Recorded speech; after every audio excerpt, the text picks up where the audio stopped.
मुल्क भर में सर्दी ने पंजे गाड़ दिए। मुख्तलिफ इलाकों में मौसम शदीद सर्द, कहीं धुंध पड़ रही है तो कहीं सर्द हवाएं चल रही हैं। महकमा मौसमियात ने मुल्क के मगरबी और बालाई इलाकों में बारिश और बर्फबारी की पेशगोई कर दी है। मुल्क में शदीद सर्दी की लहर जारी है। मगरबी बलूचिस्तान और बालाई खैबर पख्तूनख्वा में हल्की बारिश और बर्फबारी का इम्कान है, जबकि कराची में सर्द हवाएं चलने से दर्जा हरारत 9 डिग्री सेंटीग्रेड तक गिरने का इम्कान है। आइंदा 24 घंटों के दौरान चित्राल, दीर, सवात, शांगला, मालाकंड, मानसेरा, एबटाबाद, चारसद्दा और मर्दान में बारिश और बालाई अजला में पहाड़ों पर बर्फबारी का इम्कान है। इसके अलावा नौशहरा, मर्दान, स्वाबी और DI खान में सुबह और रात के औकात में धुंध छाई रहेगी।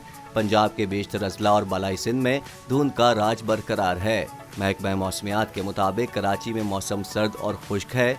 शहर में दर्जा हरारत 9 डिग्री जाने की पेशगोई की गई है।